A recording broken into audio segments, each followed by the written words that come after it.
Éveiller les consciences, stimuler l'envie d'agir pour un tourisme à impact positif.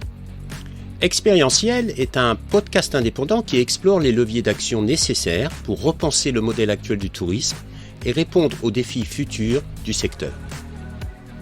Notre objectif est d'inspirer et de sensibiliser aux pratiques responsables dans le tourisme en partageant des exemples concrets de réussite et de défis à travers l'histoire de femmes et d'hommes visionnaires, engagés, qui partagent leurs recherches, leurs pratiques, leurs solutions, leurs doutes et leurs apprentissages. Ce sont de véritables passeurs d'expérience et de savoir. Pour continuer l'aventure expérientielle, nous avons besoin de votre soutien. C'est très facile. En laissant une note positive sur notre podcast, en partageant sur votre réseau ou en faisant un don sur notre page Tipeee. Allez, sans attendre, je vous invite à vous installer dans un lieu confortable et calme, et pourquoi pas en pleine nature, pour prendre le temps de découvrir l'épisode du jour. Bonne écoute. Rien. Bien, bonjour monsieur le maire. Bonjour. Merci de m'accueillir dans la salle du conseil municipal. Tout à fait. Une salle qui a une histoire. Est-ce que vous pouvez nous dire un peu quelle est l'histoire de cette salle et où nous sommes et dans quelle commune ? Alors nous sommes sur la commune du Val, dans le département du Var, à 5 km de Brignoles, donc sur la route des Gorges du Verdon. Donc le Val, c'est une vallée, d'où son nom, VAL, qui s'est développée au cours des siècles derniers, 4000 ans d'histoire plutôt, et vers l'an 1000, la commune du Val est née, lié à un don des propriétaires terriens au moine de Montmajour. Et donc le premier bâtiment communal qui a été construit, c'est l'église, vers l'an 1000, et qui est toujours là. Puis s'est développé par la suite la cité médiévale, puisque nous étions sur une route commerçante qui reliait la cité des comtes de Provence, qui est Brignoles, avec la ville de Grasse et Draguignan. Donc et d'ailleurs, on a une très jolie fresque qui a été faite à l'occasion du centenaire de la mairie. De la mairie. 1884, construction de la mairie. Donc le Val avait a eu plusieurs mairies, puisqu'on a une grande tradition de démocratie villageoise acquise au XIIe siècle par franchise municipale, où les habitants élisaient les chefs de famille, donc les capes qu'on appelait, et qui étaient élus pour un an. Et chaque année, il y avait un renouvellement de ce conseil de la communauté qui décidait l'administration, c'est-à-dire est-ce qu'on va construire une fontaine pour approvisionner tel quartier du village, est-ce qu'on va construire un lavoir, est-ce qu'on va utiliser l'eau pour développer de l'industrie, la force motrice pour la création des moulins par exemple, la création de distilleries, construction de savonneries, etc. Donc je prends un fil de l'eau comme exemple, parce que le Val est une commune qui est bien arrosée en eau. On a une grosse source qui s'appelle la source des Traits du Rail. Alors, le chiffre 13 en Provence, c'est important, hein, donc, d'où aussi le nom de cette source, où il y aurait 13 jets qui jailliraient du sol, du sous-sol, et qui alimenteraient donc, l'ensemble des canaux et de la petite rivière qui traverse le Val, qui s'appelle la Ribérotte, qui veut dire petite rivière en provençal. Super. Et donc cette salle du conseil municipal a été rénovée dans les années 80 pour le centenaire de la mairie, qui a été construite en 1884.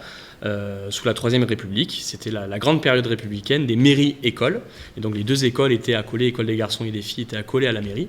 Et donc lors de la rénovation de la mairie, cette salle a été mise à l'honneur par le maire de l'époque, qui a été maire pendant 25 ans, et donc qui avait commandé ce triptyque à Marcel Le Coëdic, qui est un élève de Dali et qui raconte 3 grandes étapes de l'histoire du Val. On aura l'occasion tout à l'heure de parler de la dernière. Très bien. Oui. Donc il y a 3 étapes de manière succincte. C'est la fondation du Val dans la vallée, le développement de la communauté et de la cité médiévale au cours du Moyen-Âge, et enfin la dernière étape, c'est l'origine de la foire à la saucisse, qui est un grand rendez-vous sur la commune du Val, où on accueille plusieurs milliers de personnes en un week-end. Tout à fait, c'est en septembre. Hein. Premier week-end de septembre, voilà. Tout à fait. Bien. On s'est rencontrés tous les deux à l'occasion du Festival de la Terre, organisé dans notre région, avec comme thématique l'eau. Oui. Vous nous avez parlé justement de cette rivière et de ces 13 sources qui alimentent le Val. Aujourd'hui, on a eu un mois de juin sympathique, où il y a eu de la pluie. Mais avant ça, c'était 17 mois de sécheresse estivale et hivernale. lors de ce festival, on a pu échanger vraiment sur cette thématique. Aujourd'hui, votre commune, vous agissez justement pour préserver la ressource de l'eau. Est-ce que vous pouvez nous partager quelles sont les actions que vous mettez en place et quels sont les impacts? Est-ce que vous voyez déjà des impacts ou pas? Alors oui, nous, on a commencé à travailler sur la question de l'eau en 2019, lorsque j'ai été élu pour la première fois sur un mandat d'1 an. 2019-2020, pour moi, il y avait un réel enjeu autour de l'eau en Provence. J'ai l'impression qu'aujourd'hui, on a redécouvert Manon des Sources. On l'a oublié pendant plusieurs décennies, mais on s'est aperçu que l'eau, finalement, était une denrée rare en Provence. Et je pense que l'usage des pompes, des motopompes, des systèmes de distribution de l'eau nous ont écartés finalement de la question de la ressource. Et une fois qu'on a puisé cette ressource, les niveaux ont diminué globalement, eh bien on est confronté à la même histoire que nos ancêtres ont connue il y a 50 ans et au-delà. C'est-à-dire qu'une fois qu'on a nivelé la nappe à un niveau inférieur, eh bien il faut se reposer la question de la durabilité de la ressource. Donc la première action, c'était de sensibiliser les habitants. Et donc on a ouvert tout simplement les 13 sources à la vue des habitants. On les a invités à venir voir leurs sources, d'où venait l'eau potable, l'usine de potabilisation, comment la distribuer, comment la traiter pour le retour à la rivière avec la station d'épuration. Et ça a été un réel succès, ça a été une fête de l'eau qu'on avait organisée à ce moment-là. Et plusieurs centaines d'habitants étaient venus pour découvrir justement leur patrimoine qui, malheureusement, mais c'est pour des raisons de sécurité, est fermé au public, puisque quand on potabilise l'eau, eh bien, c'est d'ordre sanitaire, et donc on ne peut pas le faire visiter en permanence. Donc ça, c'était la première action, c'était de dire, voilà, on a cette ressource, elle est précieuse, on a une rivière qu'on voit très peu, et pourtant, lorsqu'on vit des inondations, à ce moment-là, on la voit, on l'a vécu en 2019, on l'a vécu en 2021, avec des niveaux records, 1,80 m d'eau dans certaines maisons qui n'ont pas d'étage. Les habitants peuvent mesurer moins d'1,80 m, donc ça vous donne un petit peu la façon dont on peut vivre cette crise à ce moment-là lorsqu'il y a des inondations, et donc cette question de gestion. Et donc suite à ces épisodes-là, on s'est retrouvé avec les habitants, les élus du conseil municipal, en disant qu'est-ce qu'on peut faire sur la question de l'eau. Et en Provence, c'est toujours les extrêmes, hein, c'est la Méditerranée, c'est le trop ou le pas assez. Exactement. Comment on gère le trop et comment on gère le pas assez. Et c'est ça le projet aujourd'hui qu'on est en train de mettre en place. C'est un peu ce qui a été dit aussi lors du festival, c'est soit trop d'eau d'un coup ou pas assez. Ou pas assez. Ouais. Donc on a mis en place un programme qui s'appelle Mon eau ma rivière. Et ce programme-là, en 2020, a été lancé et qui contient plusieurs actions. Donc des actions tout d'abord sur la connaissance des milieux de biodiversité. Donc toutes les zones humides de la commune, la rivière, qu'est-ce que ces milieux apportent à la biodiversité, comment on peut les gérer, comment on peut mieux les préserver. Et ça me permet d'avoir moi un plan de bataille sur s'il faut couper des arbres en rivière, quelles zones je dois préserver, quelles zones je ne dois pas préserver, moins préserver en tout cas, pour à la fois assurer la sécurité des habitants en cas d'inondation, mais aussi assurer les îlots de fraîcheur et la fonctionnalité de ces environnements-là. Et préserver aussi la biodiversité qui a un équilibre sur le territoire. Et comment vous faites ça, je veux dire, parce que vous êtes scientifique, c'est ça? Oui, je suis docteur en géologie. Donc, dans le conseil municipal, on a plusieurs compétences. Il y a un docteur en biologie, il y a des techniciens au niveau de la gestion de la forêt. Donc, on s'est tous mis un peu à discuter. Donc là, on a mené un projet qui s'appelle la Trame Turquoise. C'est l'agence de l'eau qui nous accompagne dans cette étude. Et en fait, c'est un atlas de biodiversité qui nous permet de mieux comprendre les fonctionnalités. Et grâce à une association présente sur la commune, la SPN, l'association de sauvegarde pour la nature à l'échelle régionale, on a même préservé une zone humide qui était malmenée, on va dire, les 4x4, les motos qui roulaient dedans. Et avec la carrière qui est présente sur la commune, qui a fait don de pierres, on a pu mettre en sécurité cette mare temporaire, mais aussi l'expliquer à travers des panneaux pédagogiques. Quelle est la réaction des citoyens, des habitants on ne va pas dire du village, vu qu'il y a plus de 4000 habitants? Si, on peut dire du village. Notre devise, c'est l'esprit village. C'est qu'à 4400 habitants, on peut toujours être un village si on se considère comme étant un village. C'est 1500 habitants dans le centre-village et environ 3000 habitants à l'extérieur. Mais on a vraiment ce lien-là entre habitants. On se dit tous bonjour quand on se croise. Et c'est un gros village. Et c'est important de pouvoir le cultiver, en tout cas. Et c'est ce qui permet de faire communauté. Mais ce projet-là, il est compris en termes de préservation, mais il ne peut être que compris que si les habitants voient la globalité de la gestion. Parce qu'on peut faire la préservation de l'environnement, mais on doit aussi penser à la sécurisation des habitants. Donc sur la gestion des inondations, on a mis en place le plan Barnier, qui vise à racheter les maisons qui ont subi les inondations de 2021. Quand on arrive à la 11e inondation en 40 ans, je pense qu'il faut plus se poser la question de est-ce que les maisons sont bien positionnées que de comment je protège les maisons. Il y a une question d'urbanisme, quoi. Il y a eu une erreur d'urbanisme par le passé.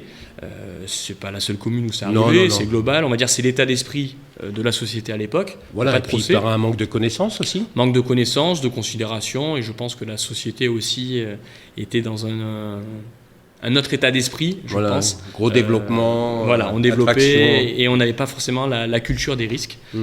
On l'avait perdu parce qu'on l'avait auparavant. Quand on construit dans un lit de rivière, forcément, on s'expose aux risques. Donc là, l'idée, c'est de gommer ces erreurs du passé.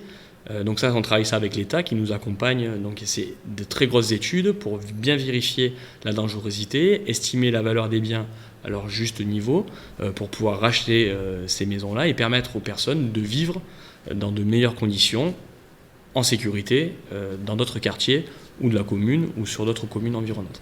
Et donc l'idée, c'est de redonner à la rivière son milieu naturel et son espace d'expression, de montée de l'eau et de descente des eaux. Donc ça, c'est la partie inondation. Après, on a travaillé sur l'entretien des fossés, l'entretien des ruisseaux, qu'il a fallu curer, qu'il a fallu remettre en état pour redessiner un petit peu le système d'irrigation et de ruissellement qui permet d'éviter les débordements. C'est encore compliqué puisqu'on a 3000 habitants qui sont arrivés en plus par rapport au village historique. Et forcément, on a construit dans les plaines, on a urbanisé, donc on a imperméabilisé les sols.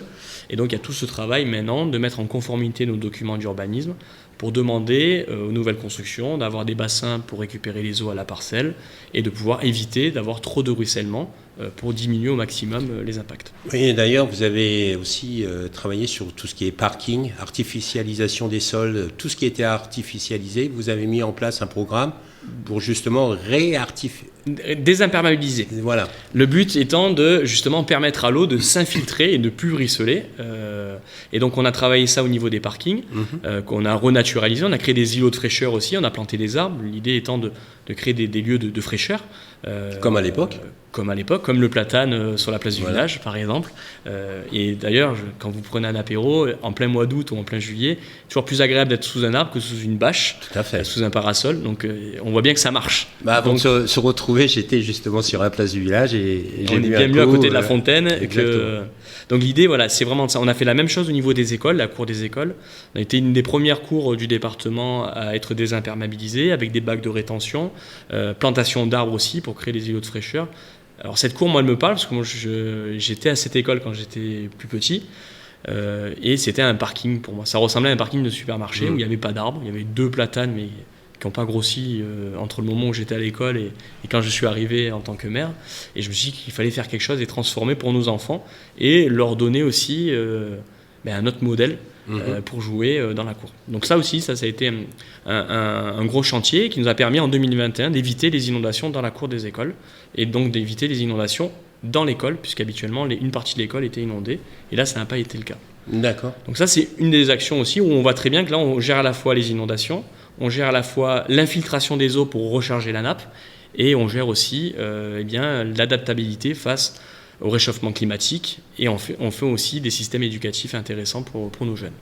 D'accord. Alors ça veut dire quoi des activités éducatives pour les jeunes ? Mais c'est-à-dire que derrière maintenant il y a des jardinières qui sont plantées par les enfants, il y a un potager de l'école qui est géré par les enfants et donc on travaille avec le végétal dans cette cour qui est désimperméabilisée pour sensibiliser les enfants et qu'ils puissent eux mener des projets qui correspondent en tout cas aux enjeux d'aujourd'hui et de demain.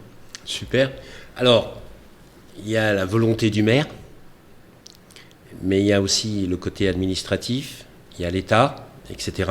Et moi, ce qu'on m'a expliqué, c'est que il y a un phénomène de lenteur administrative qui ralentit les intentions, etc. Aujourd'hui, on voit par rapport aux impacts du dérèglement climatique et les transformations de température qu'on est en train de vivre dans notre région, Comment justement on arrive à aligner tout ça? Parce que ça doit être quand même un jeu d'équilibriste, non? Mais c'est tout l'enjeu. Alors là, c'est le travail de fond qu'il faut mettre en place le plus rapidement possible. Si on prend juste la question de l'eau, par exemple, la question de la raréfaction, c'est la même chose que la question de l'énergie qu'on a vécue cet hiver. Toute eau qui n'est pas consommée, c'est de l'eau économisée. Et donc d'abord, les communes doivent être, en mon sens, plus vertueuses. Et c'est-à-dire quand on a un réseau d'eau qui est fuyard, de distribution d'eau, eh bien, on se doit d'abord de gommer ces problématiques-là. Donc il faut reprendre l'ensemble du réseau de distribution d'eau potable, le réparer, le renouveler. Sauf qu'au cours des dernières décennies, c'est des travaux qui sont très lourds, qui ne se voient pas. Oui, tout à fait. Oui. Enfin, qui se voient quand ils sont là, parce qu'ils gênent tout le monde. Mais lorsque c'est terminé, on ne le voit plus et on ne coupe pas de ruban pour valoriser ce travail-là. Je parle du ruban bleu, blanc, rouge, évidemment, de l'inauguration. Et pourtant, c'est un travail de fond, parce qu'une cité sans eau, ça ne marche pas. Et nous, on a lancé tout un programme sur plusieurs centaines de milliers d'euros de programmation, justement, de renouvellement du réseau d'eau, qui est en un état, on va dire, intermédiaire aujourd'hui, pour l'amener à une meilleure performance. Donc ça, c'est un travail de fond. C'est la même chose pour les assainissements, parce que si on pollue notre eau qu'on rejette, c'est le voisin qui aura de l'eau polluée derrière qui devra retraiter. Donc là, pareil, on avait un réseau qui était très fuyard. On a mis environ 700 000 euros de travaux pour remettre en état le réseau d'égouts. Et évidemment, les réseaux passent au même endroit en général, l'égout et l'eau, et donc on essaye de le faire en même temps pour être le plus cohérent dans l'action et l'intervention et la nuisance que ça peut apporter. Donc une fois qu'on a fait ce travail de fond, qui va prendre plusieurs décennies, au moins 10 ans je pense, pour renouveler et arriver à des objectifs de 80%, c'est-à-dire que sur 100 litres, vous perdez 20 litres, qui est restitué au milieu. C'est un taux qui est très performant. On pourrait aller plus loin, mais après ça devient très compliqué quand on a plusieurs kilomètres de réseau de distribution. Donc ça, oui, parce qu'on n'imagine pas le nombre de kilomètres que ça représente. Sur le Val, on a des constructions qui sont alimentées en eau sur un linéaire de 10 km, par exemple, si je prends la partie est et ouest de la commune, et la même chose sur la partie nord et sud. Donc ça fait énormément de réseaux à entretenir. Donc ça a été une première action. Deuxième action, c'est la sécurisation de la ressource en eau, parce qu'on a des sources qui peuvent être à proximité de route, c'est le cas du Val, la source est Trelle du Rail, qui est à côté d'une départementale qui va en direction de Brignoles, où il y a à peu près 16-17 000 voitures par jour qui passent, avec tout le risque qu'il peut y avoir d'accident d'un camion citerne contenant des produits chimiques. Et au Val, la nappe d'eau, elle est à moins de 5 mètres de profondeur. Donc forcément, on a vite une connectivité qui se met en place entre ce qui va se passer en polluant en surface et la profondeur. Donc on a équipé un deuxième forage de secours qui permet, en cas de pollution, de pouvoir ravitailler. Donc c'est un vieux projet, ça fait 20 ans que le projet a été lancé. Plusieurs municipalités ont fait leur part de travail et il manquait une grosse partie sur la fin, l'équipement, la mise en place. Et donc ça, on l'a fait en l'espace de 2 ans. 2-3 ans. C'est très long, parce que nous, en 2019, on est arrivé, les services de l'État nous ont dit non, ça fait 20 ans que vous y êtes, on entend parler de ce dossier depuis 20 ans, on n'y croit plus. Et donc, il a fallu se battre, faire valoir qu'on pouvait faire, qu'on avait la volonté de faire, et on a fait. Donc ça, c'est une grosse amélioration, parce que ça permet vraiment de sécuriser la ressource en eau. Quand on a eu les inondations, le trop d'eau, on n'a plus eu d'eau potable, parce que l'eau a été contaminée par les boues. Donc, oui, on n'y pense pas. On n'y pense pas, donc il a fallu gérer à la fois la crise des inondations, mais également il a fallu gérer la crise de la distribution en eau potable et de la remise en état. Et il nous a fallu 4 à 5 jours pour remettre en état l'ensemble du réseau potable. Maintenant, avec ce système-là, on n'a plus qu'à basculer le pompage uniquement sur le deuxième forage de secours et on n'a pas de problème de pollution d'eau à ce moment-là. Donc ça, c'est un des éléments.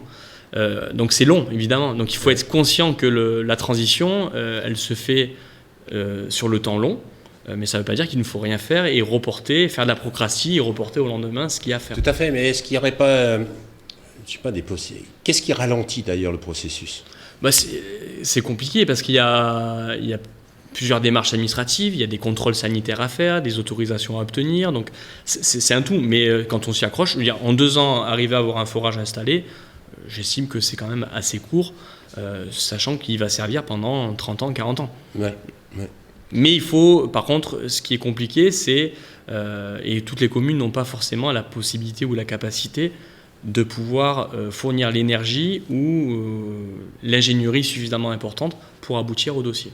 Et donc, qu'est-ce qui pourrait justement les aider, ceux qui ont cette volonté, qui n'ont pas forcément l'énergie, c'est d'aller voir et de prendre des ressources, parce que là, je voyais, quand je vous écoutais, vous avez dit, moi j'ai été voir, la maison régionale de l'eau, pour m'accompagner sur ce projet des ressources de l'eau dans mon village. Est-ce qu'il y a justement la possibilité de pouvoir aller à l'extérieur et prendre des gens qui ont des compétences qui n'existent pas forcément au sein de la commune pour pouvoir aller plus loin dans le projet ? À mon avis, c'est le sens des EPCI, les établissements publics de coopération intercommunale, les communautés de communes ou communautés d'agglomération, ou métropoles quand c'est beaucoup plus grand. Normalement, l'intercommunalité, elle est là pour coopérer et donc pour apporter l'ingénierie qu'une collectivité plus petite ne pourrait pas porter. D'accord. Ça fonctionne ou ça fonctionne pas, ça dépend des territoires. Mais après, il y a aussi d'autres possibilités pour les communes. Il y a l'Association des maires de France, qui a des sections dans chaque département. Et là, nous, on vient de créer hier, c'est tout frais, la commission eau, énergie, climat et transition, qui est présidée par moi-même et le maire de Salerne, Cédric Dubois. Donc on co-préside cette commission et qui, justement, a pour vocation de faciliter les collectivités dans leurs problématiques en faisant du partage de connaissances, du partage d'expériences, mais aussi en portant la voix des communes au niveau du préfet, au niveau de l'État, pour dire attention, là on a ces difficultés-là dans ce type de démarche, il faudrait peut-être penser à ce qu'on travaille ensemble pour pouvoir faciliter. Parce que l'objectif de l'État et de la collectivité, en mon sens, et c'est comme ça moi que je le vois, c'est d'être au service du public et de travailler ensemble. On n'a pas les mêmes visions, on n'a pas forcément les mêmes intérêts, on va dire, en tant qu'institution interne, mais au final, la collectivité et l'État, c'est la République. Et donc, c'est notre société, et donc on doit travailler ensemble, même si on ne se comprend pas toujours. Ouais. Alors, là, on parle de l'eau. On est en plein été. On est dans une région très touristique. Et l'eau est une ressource essentielle, dans le sens où par rapport à ces chaleurs qu'on vit, les gens recherchent justement à se rafraîchir, à se baigner, etc. Comment on gère cet aspect touristique et l'eau ensemble de manière cohérente et positive ? Ça, c'est une bonne question. Alors, elle tombe bien puisqu'elle s'imbrique vraiment dans une autre partie du programme Mon eau, ma rivière. Là, on est en train de créer un sentier sur l'eau. Il va y avoir 13 stations, 13 points avec des panneaux explicatifs, des petits jeux pour les enfants, en l'honneur aux 13 sources du Val et du chiffre 13 en Provence, qui traversent en fait une partie de la rivière, une partie du village où on a les fontaines, les canaux, tout ce patrimoine, et qui va rejoindre une écluse au niveau du bas du village, en rejoignant la rivière. Ces 13 stations en fait, vont aborder l'eau dans toutes ses dimensions, biodiversité, risque, sécheresse. Et je pense à Manon des Sources, et une scène culte, je veux mon eau, j'ai payé et je veux pas de l'eau de citerne. Sauf qu'aujourd'hui, certaines communes du département du Var redécouvrent l'eau de citerne si on gère mal notre ressource. Donc je pense qu'il faut qu'on arrive à sensibiliser les habitants, qui sont pour moi les premiers visiteurs du territoire, mais aussi les visiteurs, les touristes, de comprendre aussi que l'enjeu de l'eau aujourd'hui est en train de changer. Et donc forcément, on n'a pas forcément les mêmes attentes quand on vient en Provence que quand on va dans une autre région. Et ça, c'est important. Quand je vais en Grèce, si je vais en Grèce par exemple, je sais bien qu'à un moment donné, on me coupe l'eau du robinet dans la journée. Parce que c'est une culture de la Méditerranée, de la gestion. Donc tout ça, il faut l'expliquer. Et donc nous, on a fait un sentier touristique autour de ces dimensions-là pour accueillir nos visiteurs et leur faire comprendre un petit peu les enjeux. On a développé un point tourisme où justement on met ça en place. Et là, cette année, on va inaugurer un ruisseau pouponnière, c'est-à-dire une micro-pisciculture. On va élever des truites dans un canal situé dans les quartiers des Moulins du village, sur cet itinéraire-là, pour sensibiliser justement les visiteurs aux poissons, à la vie aquatique, mais aussi créer la dimension élevage de truites, comment ça fonctionne, comment ça se met en place. Et c'est les enfants des écoles qui auront à charge le suivi et qui terminera avec une pêche des truites, une transformation des poissons. Et on va relâcher les truites fario dans la rivière, qui seront des truites endémiques qu'on aura prélevées déjà dans la rivière pour pouvoir permettre la multiplication des poissons. Et tout ça, ça marche aussi au Val, parce qu'on a une particularité, c'est qu'on a une dérogation de la préfecture pour faire couler les fontaines. Parce qu'il y a un arrêté, et là quand vous parlez justement de ce lien entre l'État et la collectivité. L'État va prendre un arrêté dans le but de préserver le bien commun, l'eau, et ce sont les communes qui ont à charge de l'appliquer. Sauf que tout arrêté prévoit une forme d'intelligence, c'est le régime dérogatoire. Lorsqu'on répond à certaines conditions, eh bien, on peut déroger à certaines règles. Ça, c'est répondre à l'intérêt général également. Et donc, beaucoup de fontaines sont coupées sur le département par arrêté, parce que ce sont souvent des réseaux fuyards, des réseaux du Moyen-Âge. L'eau ne revient pas au milieu, elle est perdue, et donc ça pose des problématiques d'éthique et d'exemplarité de la part de la collectivité. Mais lorsque nous, on a mis plus de 20 à 30 000 euros pour refaire ce vieux réseau du Moyen-Âge, on a canalisé, donc on amène nos fontaines depuis la source jusqu'au village sans perte d'eau, et on relâche à moins de 500 mètres ces eaux-là qui retournent au milieu naturel. Ce qui nous permet de pouvoir profiter et d'offrir à nos habitants et visiteurs la fraîcheur, la Provence, mais en étant exemplaires sur la façon de gérer, en disant attention, voilà, on a les fontaines qui coulent, on ne consomme pas d'eau liée à ce passage d'eau. Par contre, si on va dans le village en ce moment, il y a peu de fleurs, on est en train de repenser la floraison, c'est-à-dire des essences plus adaptées. Moi, je pense beaucoup aux plantes grasses. Moins il y a d'eau, plus elles fleurissent. Ça peut être intéressant. Il y a les sauges de Russie, qui ont les couleurs de la lavande, il y a les romarins. Donc il faut qu'on repense toutes nos palettes végétales pour pouvoir être vertueux et montrer l'exemple en tant que collectivité, pour pouvoir aussi offrir du paysage, offrir un contexte à nos visiteurs, à nos touristes. Mais en même temps, je pense qu'on n'a pas le droit de faire ce qui se fait dans certains secteurs, c'est-à-dire d'être déconnecté. J'ai du tourisme, alors j'arrose, je fais de la pelouse. Non. Pour moi, on n'a pas le droit de le faire, c'est déconnecter de notre territoire, mais ce n'est pas pour autant qu'on ne peut pas offrir autre chose. Alors, on a parlé des touristes, on a parlé des citoyens. Parlons des professionnels du tourisme. Justement, comment une mairie, avec une problématique de la gestion de l'eau, communique et quelle relation elle établit justement avec les professionnels du tourisme pour les sensibiliser, car eux aussi sont acteurs. Complètement. Et bien c'est du lien. Alors nous, on réfléchit de manière plus globale. Pour l'instant, là, on a le garde champêtre qui a des missions d'accompagnement. On est vraiment sur une nouvelle acculturation liée à l'eau. Il y a un arrêté qui est formel, avec des amendes qui sont prévues. Mais je pense que d'abord, il y a la pédagogie. Il faut faire passer les messages. Il faut comprendre quels sont les enjeux, le pourquoi on fait ça. Donc ça, c'est le rôle, à mon avis, et c'est ce qu'on met en place, nous, sur nos professionnels qui sont présents, comme les habitants, sur la commune. Et après, c'est de dire comment on va imaginer notre modèle pour demain. Et ça passe par la création du Conseil de l'eau. Le Conseil de l'eau, à mon sens, on met tous les partenaires, les usagers, et qui ont intérêt, agriculteurs, consommateurs d'eau, professionnels du tourisme, les citoyens, les agents de la collectivité, et on travaille tous ensemble en disant comment on va travailler notre ressource en eau. Et c'est le sens. Moi, je suis allé voir monsieur le préfet il y a quelques semaines, lui disant que nous, on était une commune bassin versant, c'est-à-dire que toutes les eaux qu'on a sur la commune, elles viennent de l'écoulement des pluies de la commune. Si j'ai pas d'eau, je peux pas accuser mon voisin d'avoir pompé dans la nappe, puisque là, il y a que la commune qui pompe dedans. D'accord. Et ses habitants. Et quand je rejette l'eau, je peux pas accuser le voisin d'avoir pollué l'eau qui se situe en bas de ma commune, puisque c'est l'eau que je rejette moi, commune. D'accord. Donc, on a une gestion à avoir globale ensemble. Et donc, j'ai proposé à monsieur le préfet d'avoir une expérimentation sur justement cette question d'aménagement et de gestion en commun de l'eau à l'échelle du territoire. Donc, c'est une forme d'autonomie que vous avez, mais sur la ressource de l'eau. Mais cette autonomie, il y a un avantage, mais il y a aussi des inconvénients et qui demandent vraiment un cadre autour de ça pour que chacun puisse le respecter afin de gérer cette ressource eau. Exactement. Et aujourd'hui, les outils qui sont prévus ne sont pas à la dimension de ce bassin versant de la commune. Ils sont prévus à l'échelle d'un bassin beaucoup plus grand, le bassin de l'Argent. Sauf qu'on n'est pas dans les mêmes conditions. Et donc l'idée, c'est de dire on pourrait adapter le cadre à ce niveau-là, observer comment on agit, comment on avance, quelles sont nos belles propositions, quelles sont nos erreurs qu'on peut faire éventuellement et comment on peut les corriger. Et ça peut être un laboratoire d'observation pour pouvoir mieux gérer par la suite, puisque ça va être notre défi, les décennies à venir. C'est l'ensemble de la Provence, voire une bonne partie de la France qui va devoir travailler dans ce sens-là. Mais ça ne marchera que si on dialogue. Aujourd'hui, lorsqu'on commence à fermer un robinet, on se tape dessus.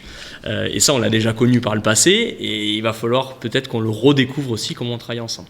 L'idée des professionnels, par exemple, là, nous, on réfléchit à l'échelle de l'aménagement du territoire communal, il y a un outil qui est important qui s'appelle le PLU, le plan local d'urbanisme.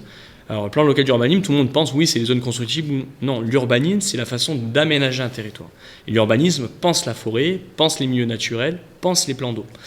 Aujourd'hui, ce qu'on voit, c'est qu'on a des sites dans l'arrière-pays provençal, en Provence-Verte par exemple, on a des sites d'eau très importants, on a plein de rivières, on a des cascades de tufs qui sont magnifiques. Ouais, je pense au Vallon-Sourne, je pense à la chute du Grand Bas au Val, on pense aux gorges du Caramy, y a les sources de l'Uvonne par exemple. Sauf que le problème, lorsqu'il y a une exploitation touristique autour, il y a des visiteurs, on passe, c'est beau, et c'est le problème de la surfréquentation qui va dégrader et mettre en péril les milieux.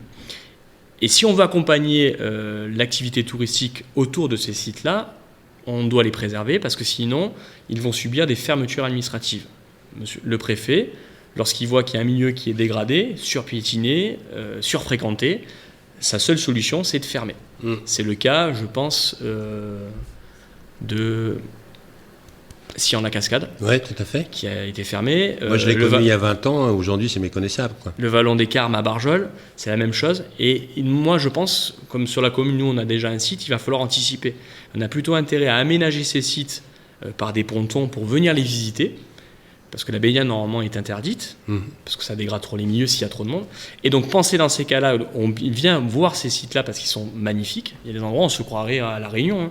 Vraiment, dans ces trous de tuf, avec l'eau qui coule, il y a 10 degrés d'écart entre le haut et le bas. C'est frais, c'est très agréable.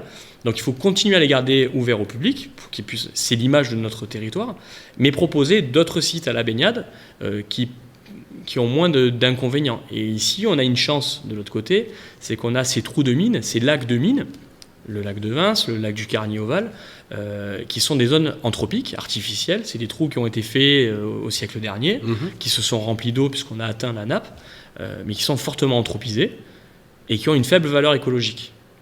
Pourquoi on ne ferait pas des zones de baignade à cet endroit-là ? Et là, je pense qu'on répondrait à deux enjeux sur le territoire qui est la Provence-Verte, hein. On est à 1 heure des gorges du Verdon, on est à 1 heure de la mer. Mais si on veut se baigner ici, on a ces trous d'eau-là qu'on dégrade au fur et à mesure.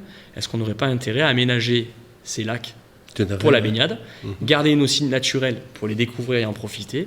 Et là, je pense qu'on est gagnant-gagnant sur l'activité touristique pour accompagner justement toutes les offres touristiques qu'il peut y avoir. C'est intéressant ce que vous dites parce que en ce moment, on entend parler du surtourisme. Il y en a qui disent que c'est du tourisme bashing. Enfin, on est dans un débat binaire, quoi, je veux dire. Et c'est intéressant parce que ce que vous êtes en train de me dire, plus ou moins, c'est de trouver un point d'équilibre. Un point d'équilibre entre les visiteurs, un point d'équilibre avec les citoyens, avec les professionnels, mais aussi avec la nature, le vivant. Parce que la richesse de notre pays, notre culture ou quoi que ce soit, ça vient déjà de son territoire et du vivant. Et je trouve que c'est extrêmement important. C'est pas facile à faire. Et d'ailleurs, vous êtes scientifique d'un côté, donc quand même pas mal dans l'observation et la théorie, mais vous êtes maintenant maire, et là vous êtes maintenant dans l'action. Comment ça se passe, cette transition? Mais c'est ça qui est intéressant. Et c'est là l'enjeu, je trouve, c'est d'avoir la possibilité d'avoir la connaissance, une des connaissances, je détiens que peu de choses, et de l'autre côté, comment on le met en application avec tous les enjeux. Et le rôle du maire, c'est d'être au centre du dispositif, animer tous ces équilibres-là, et c'est pas évident tous les jours, mais en tout cas, c'est passionnant. C'est magique, moi je trouve, parce qu'on est au cœur du réacteur, et c'est l'échelon où on peut faire. Et quand on parlait de la question du temps, moi, je pense que l'échelon de la commune, c'est un échelon où on peut faire assez rapidement. On peut, à l'échelle d'un mandat de 6 ans, on peut arriver à donner une orientation, à changer un cap et à écrire en avance déjà la décennie qui va arriver. Et ça, je trouve que c'est vraiment magique pour ça, et c'est tout l'enjeu, il est là. L'exemple, par exemple, le PLU, quand je reviens sur ce document d'urbanisme, il définit les 20 prochaines années, les stratégies que la collectivité va développer. Nous, on avait un PLU qui nous permettait de monter à 7-8 000 habitants. On est 4 400 aujourd'hui. Moi, la question a été d'abord, c'est quelle est la ressource en eau aujourd'hui? Quelle sera celle dans 20 ans? Et est-ce qu'elle me permettra d'alimenter 7 à 8 000 habitants? Si la réponse est non, eh bien, il faut qu'on revoie à la baisse notre population. Et donc, on a fait le choix de réduire la démographie. On s'est fixé un seuil à 5000, 5500, c'est-à-dire plus 1000 habitants. C'est un choix délibéré. On a voulu réduire... Est-ce que c'est facile à faire comme choix ? Et non. Mais oui et non. Non, parce qu'on a une tendance à vouloir grandir. Parce qu'on a une forte attractivité. On a une forte attractivité touristique. On a une volonté des propriétaires aussi qui veulent valoriser leur foncier. Bien sûr. Mais en même temps, on a une problématique, c'est qu'on a une consommation de l'espace qui est trop importante, qu'il va falloir être plus cohérent. Et je pense que c'est un choix de raison. Donc pour moi, ça a été le premier choix. Il a été approuvé par les habitants. Parce qu'on a travaillé avec les habitants. Ce PLU, on l'a fait en 15-20 réunions publiques. On a fait participer les gens et on leur a demandé leur avis au fur et à mesure et on a co-construit ça. Donc pour moi, c'est plus facile le fait de le faire partager et de m'assurer que la population le partage que d'être tout seul en disant c'est 5000 et c'est tout. Et donc pareil, on est toujours dans l'acceptabilité. C'est l'équilibre qu'il faut arriver à trouver. Mais en tout cas, pour moi, c'est un choix de raison parce que je ne peux pas concevoir l'avenir d'une cité sans eau. Bien sûr. Donc pour moi, c'est facile dans la mesure où ça s'impose à nous. Parce que j'ai une vision à long terme, c'est peut-être pas facile pour ceux qui sont déconnectés de ces réalités de la ressource et qui veulent continuer à développer. Oui, et puis ce qui est intéressant avec l'eau, je parle de mon expérience personnelle, c'est que si on parle de l'empreinte carbone, c'est pas quelque chose qu'on arrive à palper, à toucher du doigt.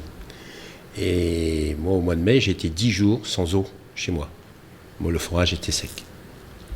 Et là, d'un seul coup, quand on tourne le robinet et que l'eau ne coule plus, ça remet en question, 1, le quotidien, mais 2, le futur. C'est-à-dire que ma maison, d'un seul coup, d'un aspect foncier, elle n'a plus de valeur. Elle n'a plus de valeur, oui. Elle n'a plus de valeur. Et que cette maison, elle avait été achetée dans une intention d'investissement pour les vieux jours. Et là, ça perturbe. Et on se rend compte aussi que pendant 10 jours, comment on a géré l'eau. Et c'est incroyable, juste le fait des toilettes, de se brosser les dents ou quoi que ce soit, la quantité d'eau qu'on utilise, et c'est fou.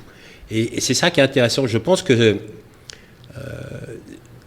ce qui nous est arrivé l'année dernière, c'est-à-dire je crois qu'il y a eu plus de 700 communes en France qui ont eu des situations de pénurie d'eau.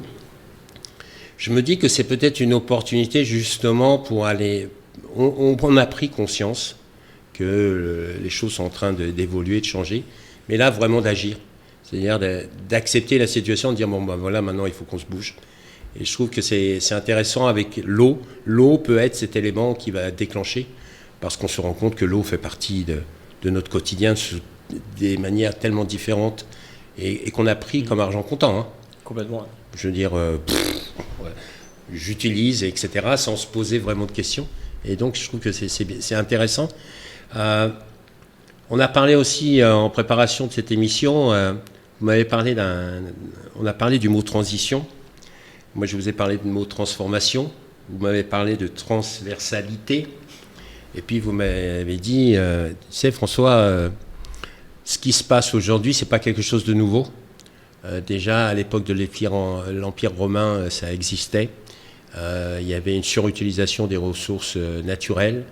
Les Grecs ont fait la même chose, etc. Vous pouvez nous partager un peu ce petit moment d'histoire ? Oui, volontiers. Oui. C'est des moments qui me passionnent parce que j'aime bien regarder l'histoire et mettre les événements historiques, civilisationnels, en perspective avec nos civilisations à nous, ce qu'on vit aujourd'hui. Je trouve que c'est vraiment intéressant, ça nous permet déjà d'être un peu plus humble sur nos rapports au milieu, un peu plus humble sur nos rapports humains. Et ce que moi j'ai perçu dans ces deux périodes d'histoire, l'Empire romain et la période grecque, c'est qu'on a eu le même rapport aux ressources naturelles que l'on a aujourd'hui.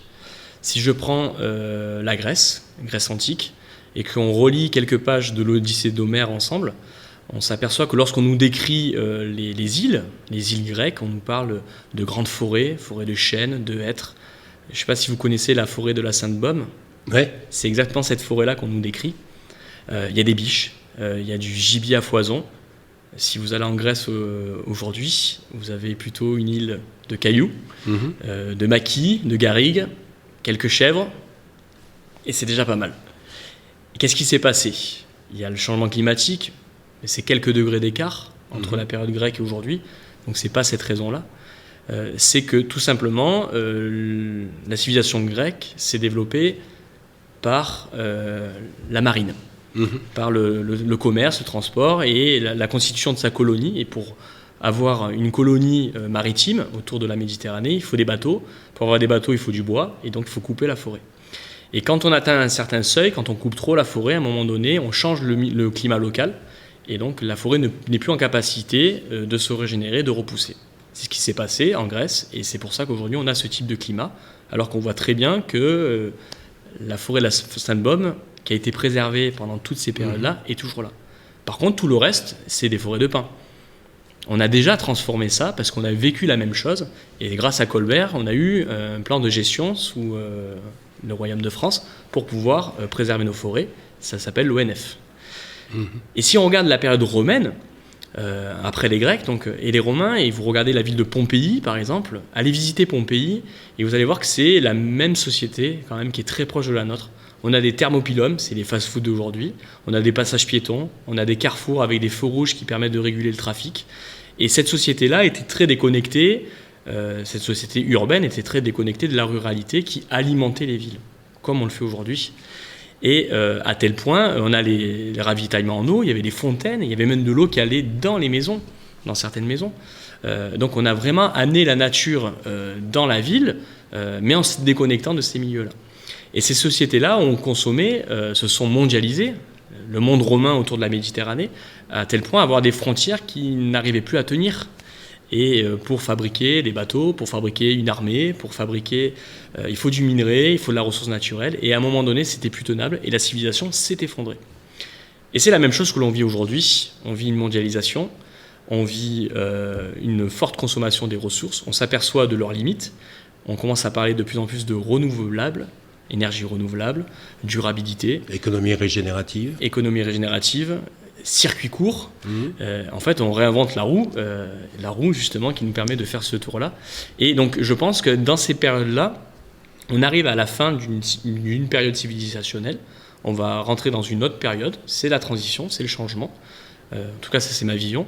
Et la question, c'est comment on va assurer notre société de faire corps ensemble, en communauté, pour accuser ce changement-là et se préparer. On parle de résilience. La résilience, c'est absorber le choc. Et donc, c'est se préparer. C'est la transition, c'est la transversalité, c'est la transformation. Alors, la société, on en a parlé un peu tous les deux. En ce moment, elle est plutôt divisée. On est quand même souvent dans un débat plutôt binaire. Comment, justement, rassembler la société, tous ceux qui... Nous faisons tous partie de la société. Comment nous rassembler autour d'un projet commun ? Un projet commun qui est important, parce qu'on parle quand même de soutenabilité, de futur, des générations futures, même de notre vie aujourd'hui, parce qu'on ressent quand même les impacts. Donc comment on fait, docteur ? Désolé, mais... J'ai pas forcément la réponse, il y a des réponses, je pense. Comment on fait Comment je fais d'abord moi ? Ouais. Comment vous faites au sein de votre commune ? C'est mon engagement déjà en tant que maire. C'est pour ça qu'à 30 ans, j'ai décidé de me présenter pour être maire du Val. Je m'étais dit que c'était le moment. C'était le moment de faire. Et donc, c'est d'associer les habitants. Alors on parle beaucoup de participatif, mais participatif, ça veut tout et rien dire. En tout cas, c'est de co-construire avec les habitants, de partager énormément les informations, donner les rendez-vous démocratiques pour les choix, savoir écouter et savoir se remettre en question. Il y a des projets que je voulais faire et que finalement, je m'aperçois que c'est pas la bonne idée. C'est pas accepté par les habitants, eh bien, c'est pas grave, j'ai pas raison. Ils ont raison. Eh bien, je suis là pour les représenter, je suis là pour être garant aussi de ce dialogue. Je pense que c'est le dialogue qu'il faut avoir, et à toutes les échelles, que ce soit l'échelle nationale ou locale. Notre enjeu premier, à mon avis, ça va être de pouvoir rassembler. Et pour rassembler, il faut trouver les points communs. La somme de l'individualité de chacun ne fait pas l'intérêt général.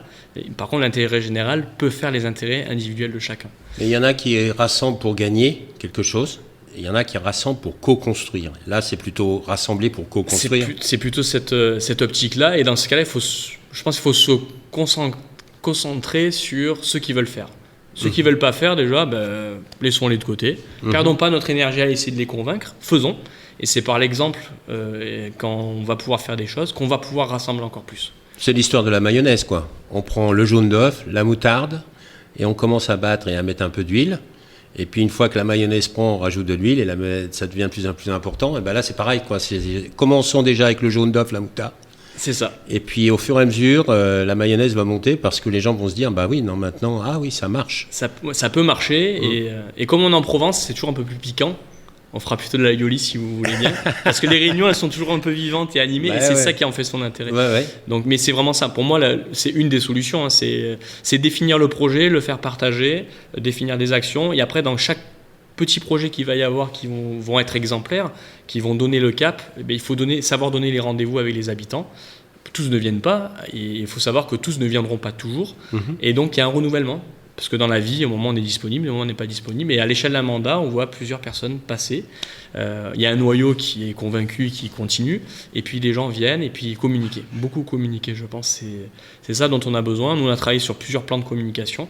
Un journal municipal par saison, une application numérique pour les personnes qui n'utilisent pas forcément les réseaux sociaux. Mais il faut partager pour pouvoir, je pense, avoir la meilleure adhésion et la meilleure confiance pour la suite.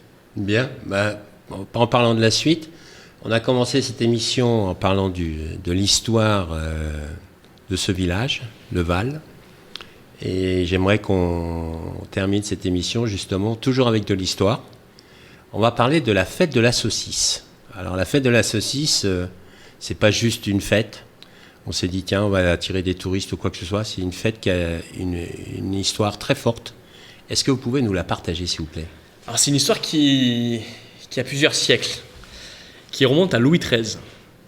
Il faut imaginer donc sur le Val, donc on a cette vallée avec cette petite rivière en fond, les champs à côté, beaucoup de prairies, puisque les chevaux étaient surtout le véhicule de l'époque, beaucoup de prairies, des vignes en coteaux, des oliviers un peu plus haut, la forêt sur la crête, et une zone sur la partie ouest de la commune, en haut de la vallée, une grande forêt, une forêt communale de plus de 500 hectares, qui est forêt communale depuis le Moyen-Âge, depuis l'an 1000 à peu près, date de la fondation de la cité médiévale. Et dans cette forêt, il y a beaucoup de chênes, une forêt qui a bien été gérée par les anciens, qui avaient une vision justement de régénérer la forêt, parce que le chêne, c'est quand même une belle source de construction, source de commerce, et donc il y avait ce travail-là. Et sous les chênes, en général, après l'été, il y a les glands. Pour tout l'hiver. Et ces glands, je me régale les cochons adorent ça. Mais pas que. Et donc là, les habitants, en fait, au Val, avaient une habitude, c'est qu'ils élevaient énormément de cochons. Et ces cochons, ils les amenaient dans cette forêt pour manger, les glands. Et c'était l'ensemble de la communauté qui était solidaire, finalement, puisque c'était la forêt de tous. Et donc tout le monde allait faire nourrir ces cochons. Et les gens allaient se reposer, poser les cochons, ils mangeaient, ils les parquaient. Ils faisaient une bonne sieste et ils allaient, ce qu'on disait, ils allaient glander. Ah, bon, j'ai eu peur, je me suis dit, est-ce qu'il va le dire ou pas parce que, et donc glander, ils ne faisaient rien pendant que les cochons mangeaient. Alors on papotait, on dormait, on rigolait. Et puis le soir, on rentrait avec nos cochons qui avaient bien mangé et on les ramenait à la maison. Sauf que ça a posé un problème, c'est que chaque gland qui, normalement, a pour vocation de nourrir une partie de la biodiversité, les sangliers qui viennent les manger, et une partie faible, les écureuils qui vont les cacher, qui ne les retrouvent pas. Puis la végétation aussi. Et ceux qui ne retrouvent pas vont germer. Sauf que quand les cochons mangent tout, il n'y a plus de germe. S'il n'y a plus de germination, à ce moment-là, la forêt ne se régénère pas. Et donc là, on s'est aperçu qu'à ce moment-là, la forêt a commencé à péricliter, à mourir, et ne pas se régénérer. Et donc la communauté a compris qu'il y avait un problème. Et donc il y a une loi municipale qui a été votée par le conseil de la communauté, disant qu'il était interdit d'aller glander, il fallait se mettre au travail et il fallait aglander. Et aglander, c'est donc aller chercher soi-même les glands et les amener au parc où il y avait les cochons pour les nourrir. Et donc, ça c'est une transformation un petit peu du rapport d'agriculture.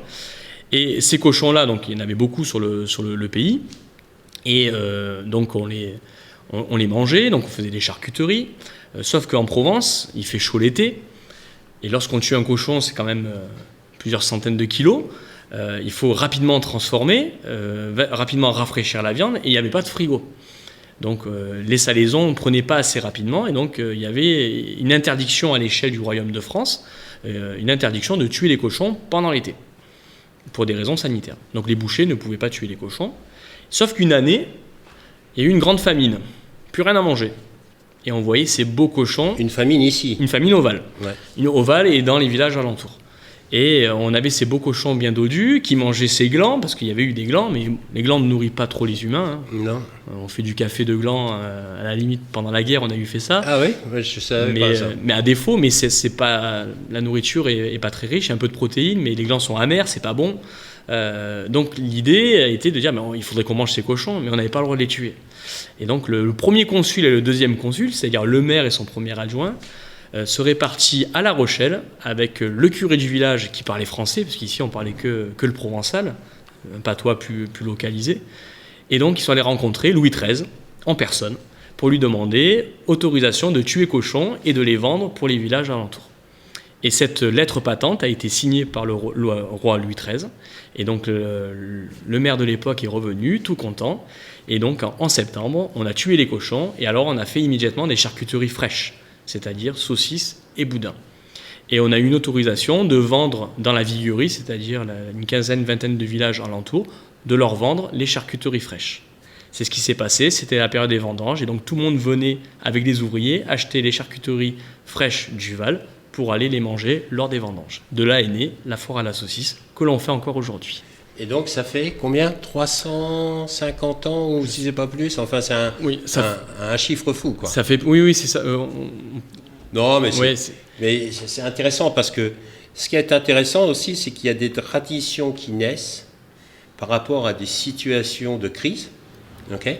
Et c'est intéressant de se dire on trouve des solutions dans ces périodes de crise pour pouvoir avancer et évoluer et répondre aux problématiques du moment. C'est très intéressant, je ne l'avais pas vu comme ça, mais c'est vrai que c'est cet événement-là qui est aujourd'hui très touristique, qui attire plusieurs milliers de personnes en un week-end, on a des gens qui viennent de loin, est né d'une crise. Ouais. Comme quoi les crises peuvent nous amener de belles solutions et de beaux projets pour la suite. Exactement, et en France on voit par exemple la crise du Covid a permis aux acteurs du tourisme de prendre conscience que le tourisme comme il était devait évoluer et aller vers un tourisme qu'ils appellent durable. Moi, j'appelle de plus en plus maintenant soutenable, parce que la durabilité, on peut faire des mauvaises choses dans la durée. C'est pas parce que ça dure que c'est systématiquement bon. Donc, le côté soutenable, habitable, vivable, je trouve que c'est très important. Super. On va terminer juste avec une petite question que je pose toujours à mes invités. Optimiste ou pessimiste ? Moi, je suis de nature optimiste, mais j'ai un petit fond pessimiste quand même. Ah ouais ? Non, je suis optimiste, sinon je ne serais pas là en tant que maire à essayer de faire tout ce qu'on met en place pour nous préparer. Mais je trouve que l'inertie est quand même assez immense. Je suis pessimiste sur ce point-là, parce que quand je vois le rapport de Rome des années 70 qui décrivait justement par des courbes la question de l'exploitation de la ressource, la démographie évoluant et la diminution de l'acceptabilité de nos sociétés, de notre environnement, et que l'on voit qu'aujourd'hui les tendances de ces courbes décrites en 1970 correspondent, alors pas au chiffre près, mais la tendance de la courbe, elles correspondent bien à ce qui a été décrit aujourd'hui. Je suis inquiet parce que je me dis que depuis au moins 50 ans on était au courant, on n'a pas fait grand-chose. Donc ça c'est ma part pessimiste qui me pique en moi, mais optimiste parce que je sais que l'homme est capable de réagir très vite, de se remettre en question très vite, et je vois que les jeunes générations en tout cas comprennent bien les choses, et à un moment ils nous jugeront, et donc je suis optimiste pour ça parce que ça nous fera plus bouger, je pense. Merci beaucoup monsieur le maire, et merci pour votre enthousiasme, pour ce partage des actions que vous mettez en place avec vos équipes ici à Le Val. Merci pour l'hospitalité et d'avoir pu réaliser cette émission dans ce lieu riche d'histoire. Merci beaucoup. Nous espérons que cet épisode vous a été enrichissant et que nous avons pu semer des graines d'inspiration et d'action pour vous accompagner dans votre démarche vers un tourisme à impact positif. Pour rester au courant de toutes nos dernières actualités, suivez-nous sur notre page expérientielle sur LinkedIn, Instagram ou Facebook. À bientôt sur Expérientiel, le podcast du tourisme positif.